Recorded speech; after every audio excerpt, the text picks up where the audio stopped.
My topic is about the zone question within the moral algorithm. So let's firstly talk about the autonomous vehicle. By autonomous vehicle is the one that was radar, with color, camera, and the things that could help cars to go without drivers. But this is a kind of vigorous meaning because when we talk about autonomous vehicles, sometimes it's not as people thought, as it's another name, self-driving or driverless vehicle.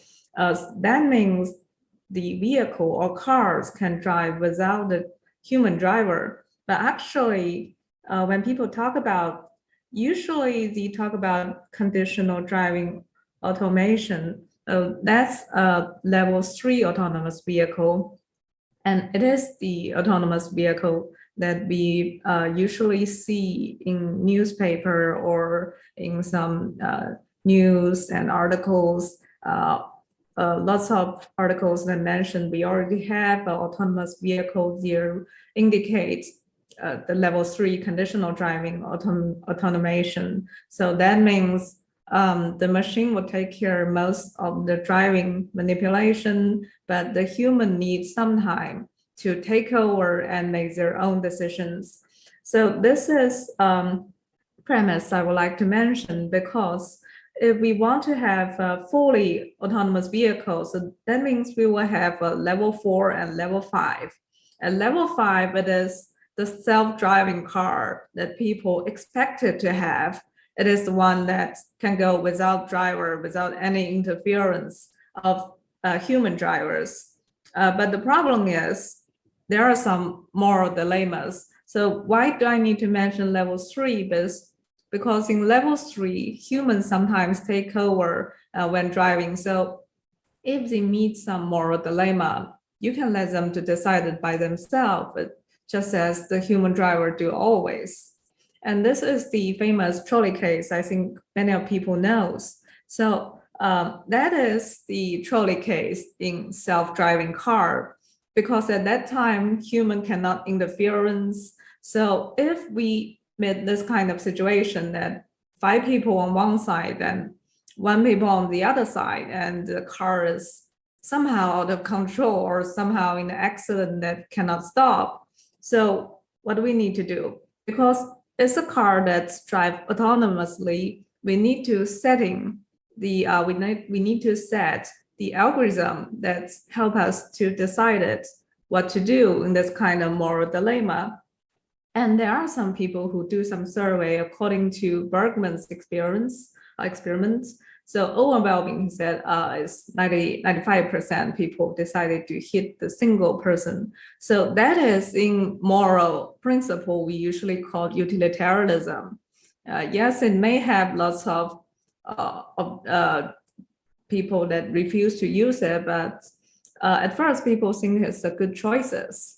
And by ease and owns problem, I mean, firstly, engineers and scientists who make a vehicle think moral dilemma in autonomous vehicle is a moral problem. So the way to solve it is to find a proper moral principle, that is to solve the moral problem. And if we use the theory from David Hume, the one who articulated the ease-own problem, I know he articulated just means the ease and own have a gap, because you cannot from the basis of ease to get the owns. But by this I mean, at first people think it's an owns problem.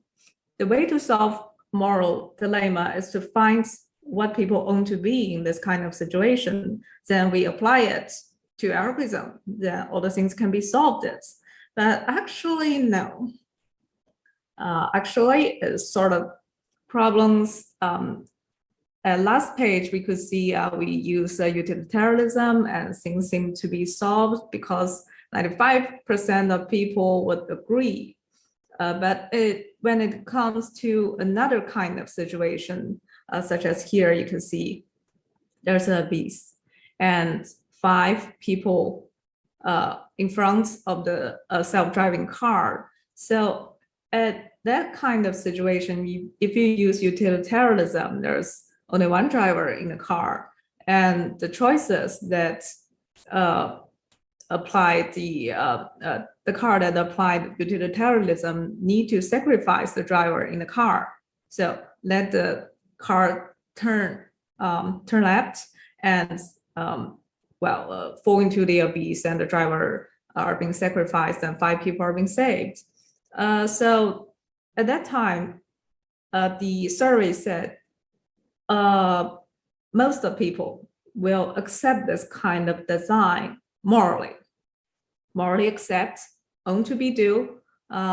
Most of people think, okay, it's right to sacrifice less for the more. But if you ask them, would you like to purchase this kind of utilitarianism car? Well, most people will say no. Yes, that's, I think it's kind of obvious answer. And some people may say this is a kind of thing we don't need to discuss because the problem does not exist. We need to develop a kind of car that can prevent all of these accidents. So like Mercedes-Benz said, we prevent this situation. And the Google said, we are very proud of the fact that the driverless car have logged over 1.4 million miles. So that's their point.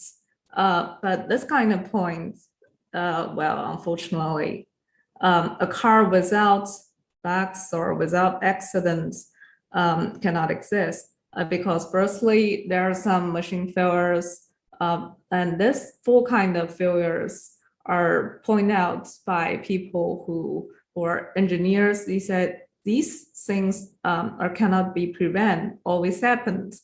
So if we said we want to build a car that never have accidents, usually can't happen. It's a kind of thing not very responsible, if you say that.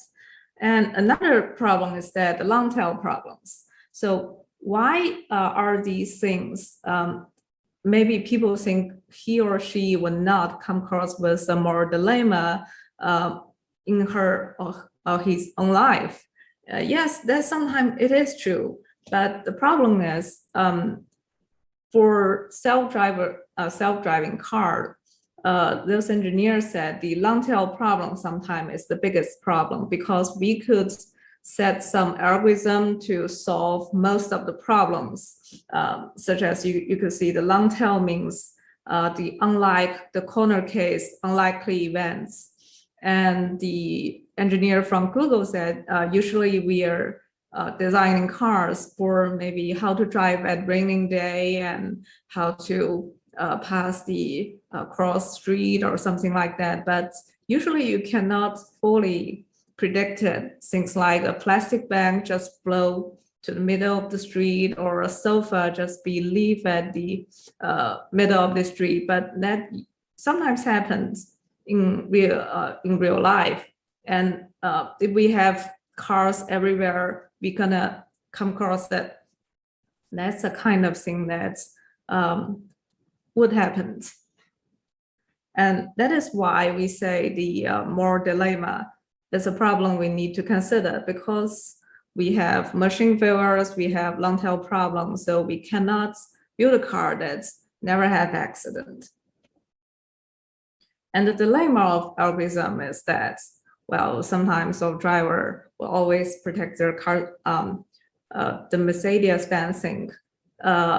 If the things that we think is wrong is the moral dilemma is not of things that own to be. So then what we need to do is build the thing that what it is to be. That is, if people think the car that cannot protect the passengers, they have no intention to purchase it or to buy it, then we build a car that we protect the passengers, whether or not it was sacrifice the predecessors. That may solve the problem. Well, firstly, people refuse this kind of algorithm in a kind of morally way, saying it's not very moral or something like that. But actually, when people think if we take a kind of ease theory to solve this kind of problem is also not very realistic, because just as I said, the E-zone problem in the moral algorithm, that means if you take it as a purely own problem, is not going to success, just as the utilitarianism ways. And if you take it as an ease problem, which cannot be success. And this is a survey I do.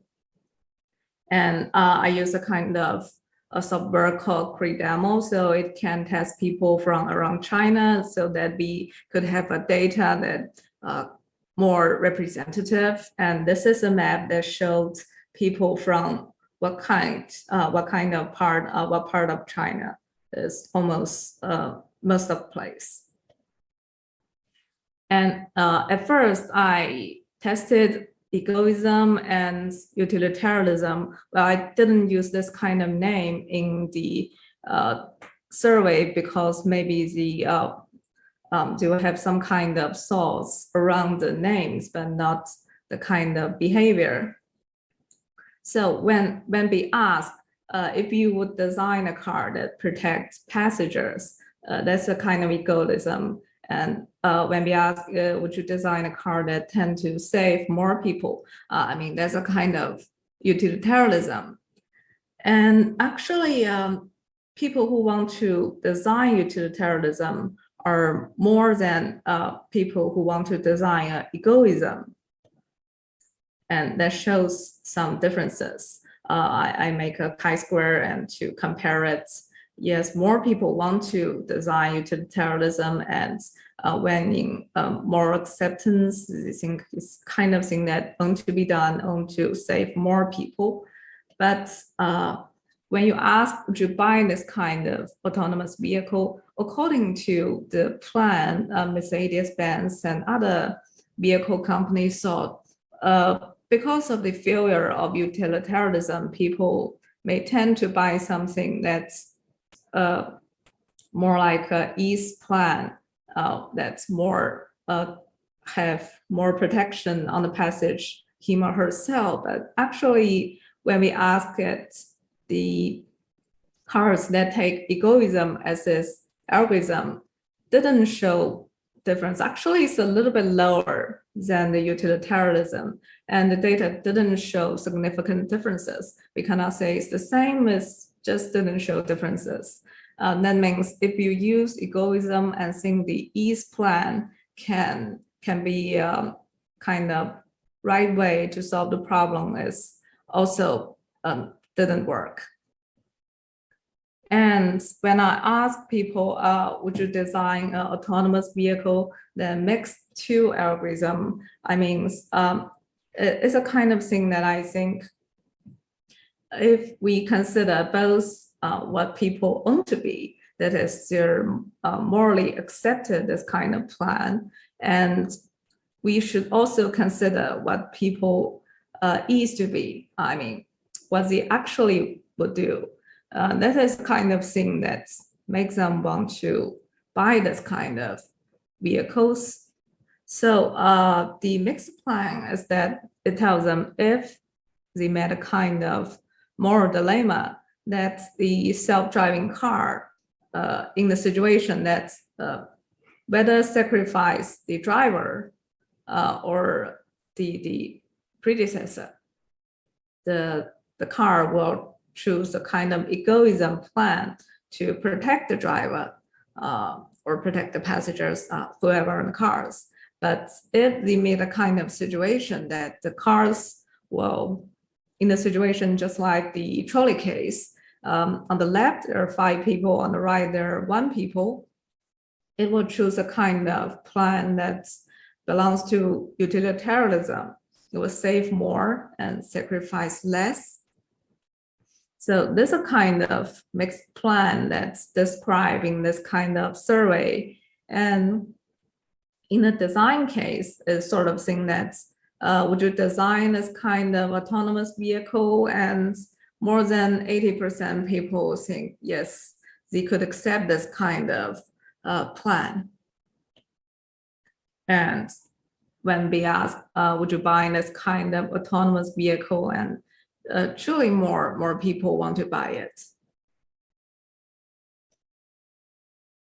And this is a kind of also a comparison made by the chi-square. So you could see that mixed plan and utilitarianism and egoism, they have a significant difference in this kind of ways. People say the yes and no is means yes, I would buy it, and that sort of thing means people who, when they watch this kind of mixed plan, they could morally accept the utilitarianism case that save more and sacrifice less.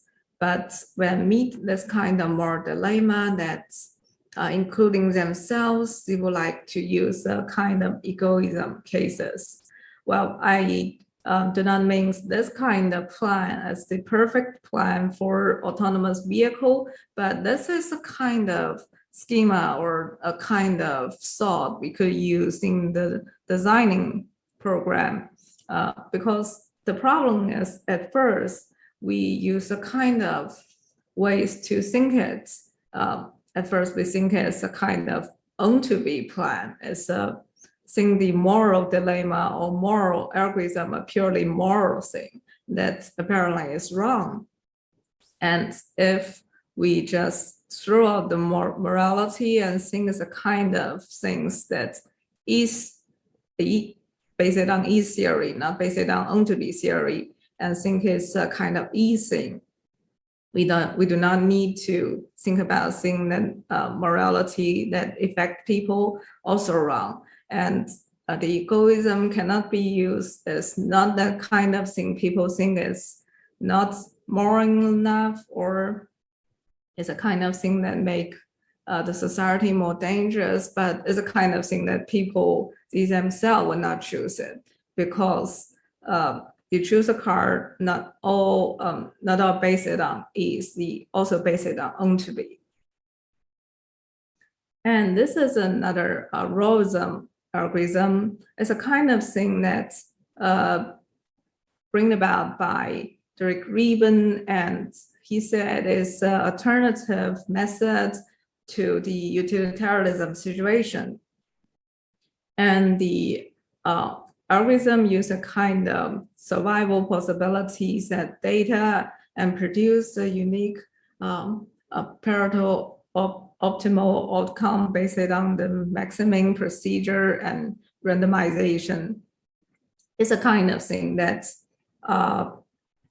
will compare which side have a high kind of high ratio to survive, and choose a plan that the people could enjoy a higher ratio to survive. It's a kind of complex because they need to calculate what kind of ratio it is. And I also made a kind of comparison between the Rawlsian algorithm to the mixed plan.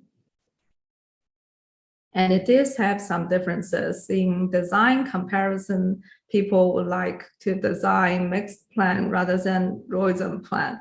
Well, I myself think a kind of reason that we would choose to do that is because when in the survey, because you cannot tell your participants just the names, such as we use Rawlsian or we use utilitarianism, because that will make them maybe, firstly, they will have bias because of this kind of name. And secondly, they do not understand what it indicates. So what we need to do is we need to tell them if in that kind of moral dilemma, what would happen if you use this kind of moral algorithm? So the Leibniz plan, that's Rawlsian theory, you need to tell them sort of like if the car made a kind of situation that's 5 people front and 1 people left, and if you want to save yourself, what kind of ratio it will have. Sort of like if you hit 1 people the ratio he survived maybe 10%, but if you hit 5 people, the ratio they survive sort of like everyone have 50% to survive. That's just an example. And the cars will decided which side, maybe the front, because lots of people will have a higher ratio to survive. 50% is higher than 10 or 20%. They will go forward. And in another kind of situation is a kind of thing. If you go forward, there's 5 people, and if the cars turn around and the drivers fall into abyss or hits on the wall, maybe the ratio of survive is quite low, lower than 10%. It's sort of like it may decided to go forward. But if your ratio to survive is higher, maybe 50%, and it will maybe decide to turn left or turn right to hit the wall or something like that. But I think a way that people don't want to choose it is too complex, too complicated. Because as a participant, you need to read a kind of data and need to calculate. I think that's why those people don't like it, not because it's not morally accepted or something like that. It has some kind of shortcoming because people will say this kind of ratio survive sometimes have some bias, because if you have a helmet on your head, so you're safer and you obey the law of traffic.